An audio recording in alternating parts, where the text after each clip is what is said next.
Despite the many problems caused by the collapse of the Western Roman Empire, after about 800 many areas of Western Europe began to recover.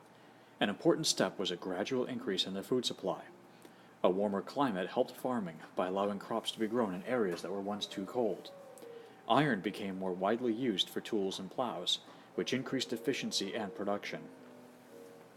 Farmers also started using horses to pull plows instead of slower oxen, because horses could work twice as fast. The use of horses was made possible by the invention of a new harness that could fit across the horse's chest. The harnesses of the early Middle Ages went around the horse's neck and nearly strangled the animal when it pulled. Sometime before 900, farmers in Europe began using a new type of harness that fitted across the horse's chest, taking pressure off its neck and windpipe. As a result, horses gradually replaced oxen for plowing and for pulling wagons.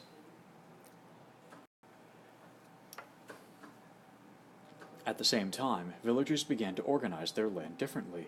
Under the old two-field system, peasants divided the village's land into two types of fields. They planted one field with crops and left the other to lie fallow or unplanted, to avoid exhausting the soil. So if a village had 600 acres, each year farmers used 300 acres for raising food, leaving the other 300 acres fallow. Around 800, some villages began to organize their land into three fields. With the same 600 acres, they used 200 acres for a winter crop of wheat or rye. In spring, they planted another 200 acres with oats, barley, peas, or beans. The remaining 200 acres lay fallow. Under this new three-field system, farmers could grow crops on two-thirds of their land each year, not just on half of it. As a result, food production increased, soil better retained its fertility, and villagers had more to eat.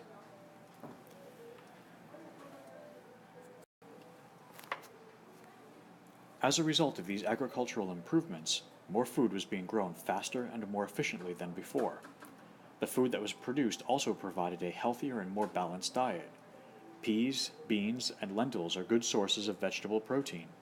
The increased availability and consumption of these crops contributed to the increase in population. People could now raise larger families, and healthier, well-fed people could also better resist disease and live longer. The expansion of the food supply led to an increase in the size of the population as more babies survived infancy, and fewer elderly people died. In the early Middle Ages, Europe had a relatively small population. In the High Middle Ages, however, population increased dramatically, doubling between 1000 and 1300, from 38 million to 74 million people.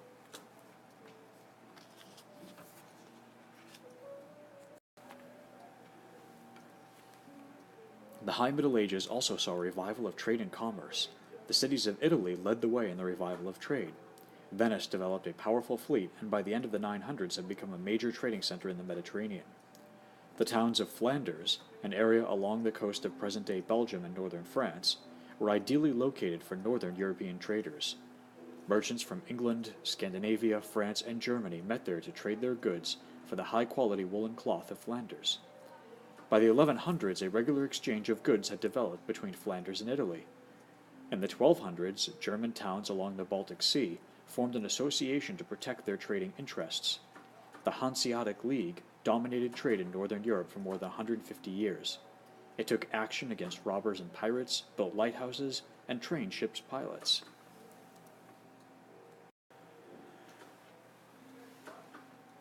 After about 1200, towns in Western Europe experienced dramatic growth.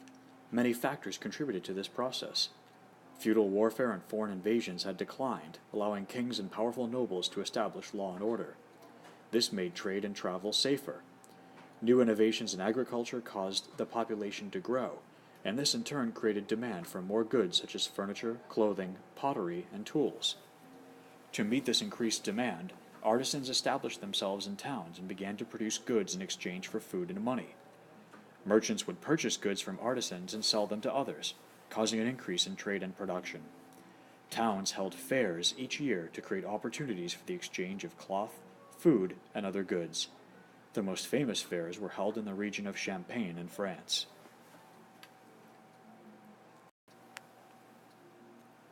The new class of merchants and artisans who dwelled in the towns later came to be called burghers, or the bourgeoisie, from the German word Burg, meaning a walled enclosure.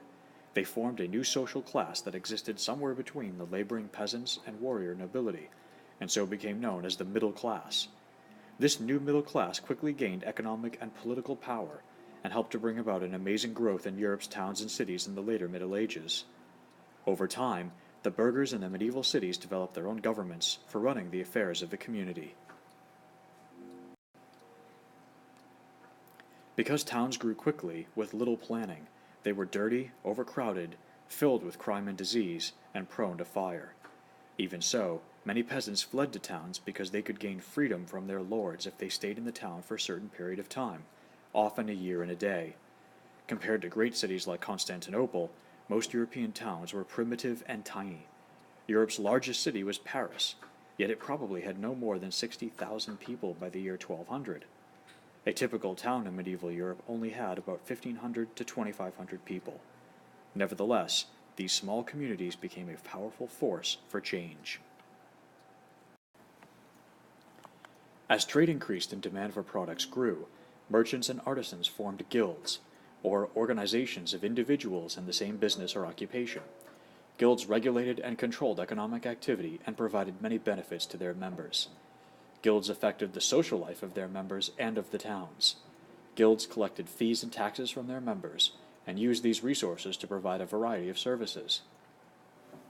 The guild paid for medical care for a sick member and would provide financial assistance to pay for the burial of a member who had died. The guild would also pay for the care of children and widow of a guild member who had died. Guilds also used their funds to build almshouses, which were special houses where poor or sick people could go to receive help, and to support the construction of churches. The guilds made other improvements in the towns, like paving streets, digging new wells for water. Guilds would also pay for police and military forces to protect the city. The first guilds were merchant guilds, which were made up of traders, bankers, and merchants. Because their members were usually very wealthy, the merchant guilds had a lot of power and closely regulated trade in the towns. As merchant guilds became even more wealthy and influential, they also assumed political control over the towns. The members of the merchant guilds would frequently be elected to positions in the town government, which would enable them to pass laws that further increased their control over the social and economic life of the town. In time, artisans formed craft guilds. Each craft guild represented workers in one occupation, such as weavers, bakers, or blacksmiths. In most crafts, both the husband and wife worked at the family trade, and children would frequently be raised to continue in their parents' occupation. There were some crafts, however, where women made up the majority of workers, such as in weaving and cloth making. Craft guild members cooperated to protect their own economic interests. To reduce competition, membership in the guild was limited, and only members were allowed to practice their craft in the town. Guilds also set standards for the quality of goods. If an artisan did not meet the standard, he could be removed from the guild and would not be allowed to practice his profession. In this way, guilds attempted to prevent customers from being cheated and to make sure the guild members produced quality goods. Craft guilds also regulated working hours and set prices. The price set by the guild, known as the just price, was intended to allow the artisan to make a fair profit and prevent the customer from being charged too much.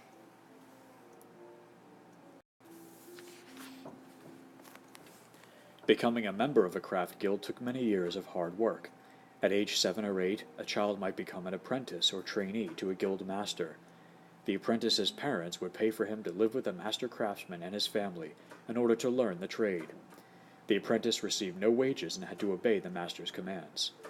In return, the master provided food, clothing, and shelter, as well as valuable training.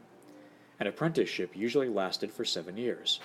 When the apprenticeship was finished, the youth became a journeyman. He was now a free worker who could be hired by a master and paid wages for his labor. Journeymen worked long hours, often for little pay and in terrible conditions. In fact, masters often purposefully paid journeymen low wages so that they would not be able to earn enough to open their own shops and compete with the master. A few fortunate journeymen could seek to become masters. To do so, they had to demonstrate their ability to the leaders of the guild by creating a masterpiece, an excellent example of their work. If the guild leaders approved of the work, the artisan could join the guild, become a master craftsman, and open his own shop. The master would then employ journeymen and apprentices of his own. He would also be expected to help the guild enforce its rules and regulations, and even serve in town government. The guilds played an important role in freeing the towns from the restrictions of the feudal system. During the early Middle Ages, towns fell under the authority of a local lord or church official, and had to pay fees to this lord and obey his commands. Townspeople resented this situation and used several methods to gain their independence. One method was to become a commune, a self-governing town. Merchant guilds would request charters or written contracts from the local lords giving them control over laws, justice, and trade within the town. If the lord refused to grant a charter, the town could try to use military force to free itself from the lord's control. In areas where there was a strong king, towns could obtain a privileged status from the monarch. Like a charter, this gave the town control over its own affairs, such as choosing its own officials and collecting its own taxes, in exchange for annual payments to the king. This arrangement worked out well for kings, who received money that they could then use to weaken the power of the feudal nobility. During the early Middle Ages, the Church forbade Christians to practice in usury, or the lending of money at interest.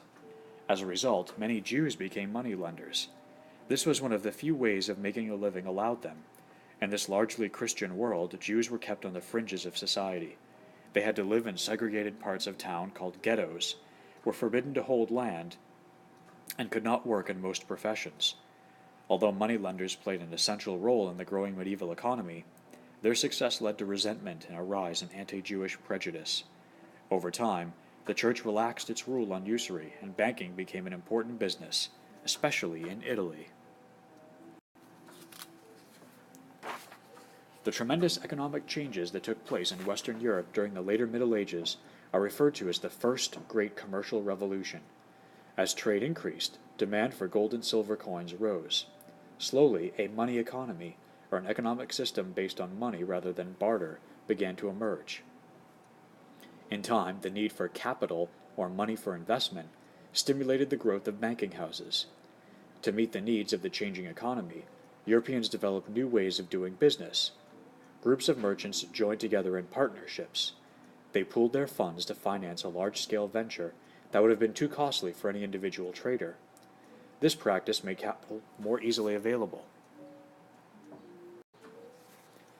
It also reduced the risk for any one partner because no one had to invest all of his or her capital in the company. Later, merchants developed a system of insurance to help reduce business risks. For a small fee, an underwriter insured the merchant's shipment. If the shipment was lost or destroyed, the underwriter paid the merchant most of its value. If the goods arrived safely, the merchant lost only the insurance payment. All of these new practices were part of the rise of commercial capitalism, an economic system in which people invested in trade and goods to make profits and improve their social status.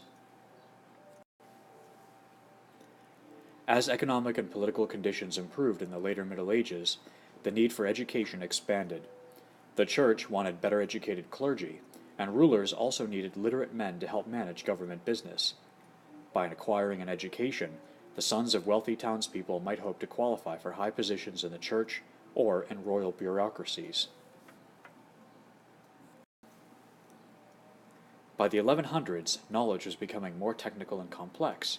In response, the schools that had grown up around cathedrals began to evolve into the first universities. The word university is derived from the Latin word universitas, meaning a corporation or guild, and referred to either a guild of teachers or a guild of students. The first European university appeared in Bologna, in Italy, and specialized in the study of law. In Northern Europe, the University of Paris became the first recognized university. By the end of the Middle Ages, there were 80 universities in Europe, most of them located in England, France, Italy, and Germany. Students were all male and were mainly sons of merchants and skilled artisans. Life for a student was hard. Classes were long and conducted entirely in Latin.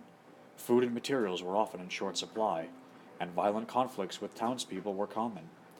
The students at university studied a liberal arts curriculum that focused on mathematics, rhetoric, and logic. After completing the liberal arts curriculum, a bright or hardworking student could go on to study law, medicine, or theology. A major spark for the revival of learning during this period was increased access to the works of the ancient Greeks and Romans. Much of this access came about as a result of contact with Muslims in Spain and the Middle East. Muslim scholars had preserved many books from ancient Greece and Rome. In addition, original Arabic works on physics, mathematics, medicine, and optics also became available to the West in Latin translations. During the second half of the 12th century, all of Aristotle's scientific works were translated into Latin. This had a huge impact on the West. Aristotle came to be viewed as the philosopher because he seemed to have understood every field of knowledge. Theology, the formal study of religion, was queen of the sciences in the new universities. Beginning in the 11th century, the effort to apply reason or logical analysis to the Church's basic doctrines had a significant impact on the study of theology. The word scholasticism is used to refer to the system of teaching and learning in the medieval schools. The main goal of scholasticism was to reconcile faith and reason, to demonstrate that what was accepted based on religious faith was in harmony with what could be learned and proved by the use of reason. The scholastic method, known as dialectic, eventually came to be the basic instructional method of the universities. It consisted of posing a question, presenting contradictory authorities on that question, and then arriving at conclusions. It was a system that demanded rigorous analytical thought. The most important scholastic was St. Thomas Aquinas, an Italian teacher who lived in the 1200s. Strongly influenced by the philosophy of Aristotle, Aquinas set out in his massive work Summa Theologica to reconcile faith and reason. Using the dialectical method, he analyzed hundreds of problems. He assumed that there were truths derived by reason and truths derived by faith. He was certain, however, that the two truths could not be in conflict. The natural mind, unaided by faith, could arrive at truths concerning the physical universe. Without the help of God's grace, however, reason alone could not grasp spiritual truths, such as the Trinity, the belief that God, Jesus, and the Holy Spirit are three manifestations of the same unique deity, or the Incarnation, the belief that Jesus in his lifetime was God in human form. As education and literacy improved, literature flourished. Authors began to write in the vernacular, or native language of their land, instead of Latin, which was the official language of government and the Church. Dante Alighieri wrote the Divine Comedy in Italian in the early 1300s. This lengthy poem is an allegorical story of the soul's progression through darkness and sin to salvation. Not only did Dante's work increase the popularity of the Italian language, but it presented a powerful set of images that have influenced Christian art and literature to the present day. Geoffrey Chaucer, who lived in the late 1300s, brought a new level of sophistication to the English language in his famous work, The Canterbury Tales, a collection of stories told by a group of pilgrims that represent the entire range of English society, from simple farmers to great lords.